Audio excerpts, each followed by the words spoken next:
until now we have very few, very small number of contemporary, but very famous scholars also, who rejected the stoning, but the vast majority, maybe 99% of the Hanafis, contemporary Hanafis, as well as 100% of the rest of the groups maybe, who say, who follow the stoning position.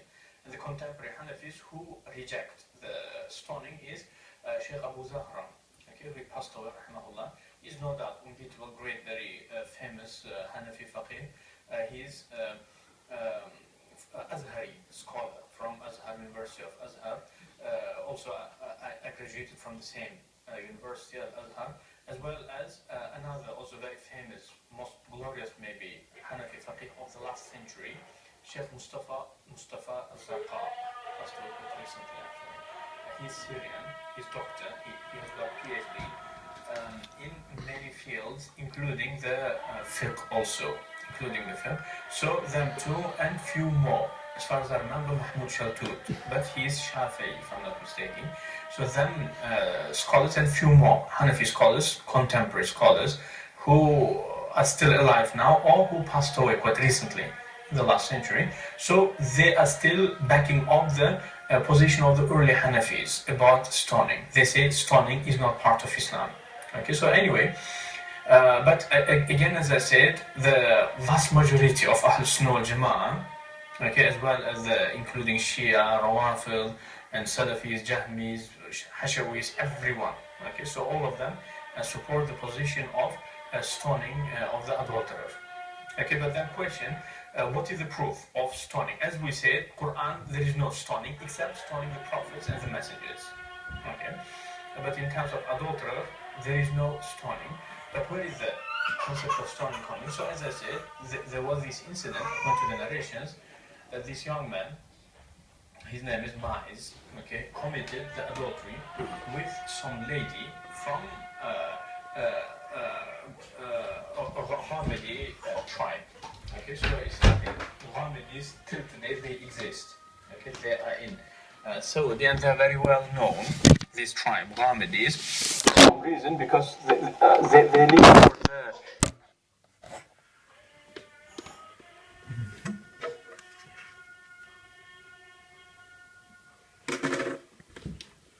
find even the blonde among them also. So anyway, so this lady from this tribe, and then this young man whose name was Ma'iz, they committed adultery according to the narrations, and then Ma'iz came to the Prophet saying, Ya Rasulullah, can you purify me because I committed the sin. So Prophet said, just go back home and then ask God to forgive you. Okay, so then he came back again saying, Ya Rasulullah, I'm insisting, you have to purify me. So Prophet just turned away, saying, go and keep it hidden as you committed it hidden and ask God to forgive you. So that narration says that he kept on coming back for 4 times.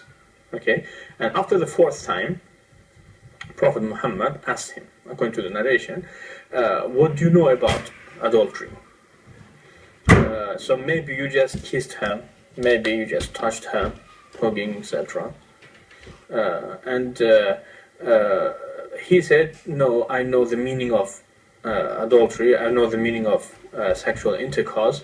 And then in some of the narrations, it says that Prophet asked the person, this Ma'iz, very frank, obvious question. Did you do it? Okay, in that frank, obvious language. So he says yes. And then after that, Hadith says that Prophet asked him, where did you do it? Okay, in which place? So just to try to avoid. Okay, and this person said, yes, I did commit adultery, this and that, etc. So then after that, after all of the conditions being met by Ma'iz, so then narration says that Prophet Muhammad ordered his Sahaba to take this young man out and to stone him to death. And then obviously when you bring all of this story of this Ma'iz, it's so controversial. Okay, so maybe we'll have to just make some separate like a lecture to bring all of the narrations. You see that there is a lot of wrong things happening in these narrations. So for example, in one of them it says that he went there and he just stood as a brave. But in the other it says when they started stoning, he started running away. Okay, and then so many disagreements in the narration. Okay, so that is the story, and then they bring another story in which it says the lady, Ghamidi lady, came also after that, or before him being stoned. And when she came, she said, Ya Rasulullah, purify me. So Prophet said, just go back home and ask God to forgive you. And then this lady said, Ya Rasulullah, are you going to send me away as you did with Ma'iz?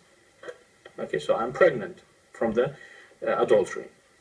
Okay, so then anyway, so again, the same thing happens, same procedure, and then Prophet said, go back and give birth. And after giving birth, she came back. Prophet said, go back and complete the breastfeeding. She completed, she came back. Prophet said, is he eating your child? She said, no. So Prophet said, go back and carry on with him until your baby will start eating independently. After all of that, she came back, and then it was applied. Stoning was applied. Okay, but again, we have some other narration of the same story in which it says when this lady came back, okay, so after breastfeeding, etc., so Prophet said, so for you giving birth and breastfeeding, God has forgiven. So that's it. No, nothing else needed. So controversial, you know. So did he actually stone her or not? So in Sahih Muslim it says yes, but in some other narration it says no. Prophet said, God has forgiven you. So anyway, so this is the first proof. Okay. So the second proof is they say that two couples, Jewish couples, committed adultery, and then their scholars brought them to Prophet Muhammad. They said, Ya Abu Qasim, can you issue a sentence against them? Prophet said, what did they do? Their scholars said, yeah, they committed adultery. So then Prophet asked them, saying, and what is in your Gospels, in Torah? So they said, well, nothing is in that about the adultery, so that's why we came to you, so you can sentence on them. So then Prophet said, okay, so can you bring the Bible? So when they brought it, okay, so then Prophet ordered them to read. So when they were reading, so they came to the verse where it says, where it talks about stoning the adulterer. So this narration says that he just puts his palm and just hides it and does not read it. Prophet says, take off your hand and read what is underneath of that. Then he reads, and then it is in there, adulterer has to be stoned to death. Okay, so then it says, yes, so it's because of that, go and stone them. Okay, so the vast majority of Muslims use them two incidents. Okay, two incidents. But again, I just really love to advise the people who are following us, if we have some academicals amongst them who know Arabic language, I would advise them to go to read what early scholars, including Hanafis and others, early scholars, said about all of them stories. Okay, so that is the main thing. Okay, but in our time, the people split into two. Either you accept that adulterer has to be stoned to death, so you are good, or if you do not accept, so it means we have to stone you because you are apostate. Same thing from other opposite group. They say, if you say that there is no stoning in Islam, you are good, or otherwise we have to kill you because you are apostate. Okay, so it is just take it from me. We Hanafis, we say rejecting only Quran or mutawatir hadith may constitute kufr. Okay, but rejecting anything else in Islam does not constitute kufr whatsoever. And stoning, the story of stoning the two Jewish couples and stoning Ma'iz, no any of them is mutawatir. So in this issue, regardless, there is no reason which constitutes apostasy. Because apostasy only by rejecting Quran or by rejecting mutawatir hadith. And there is no mutawatir hadith.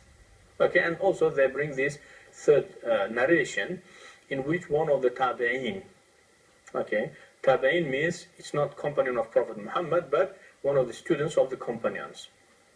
So they say, yes, in the time of Jahili, this guy says, this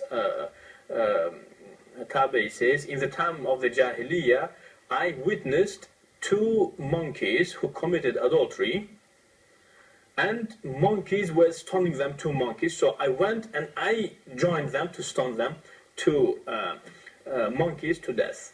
Okay, so this is narrated by Bukhari. So they use them three, you can say, narrations. And third one, the monkey one, they use it to say even monkeys know that stoning is good. How you guys, you're worse than monkeys because you don't know them. So it is just to insult each other, them two groups. Okay, so that is very maybe brief explanation of the matter.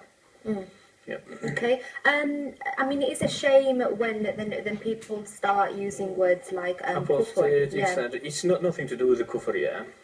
Join us for more. We're going to take a short break. We'll see you then. Assalamu alaikum.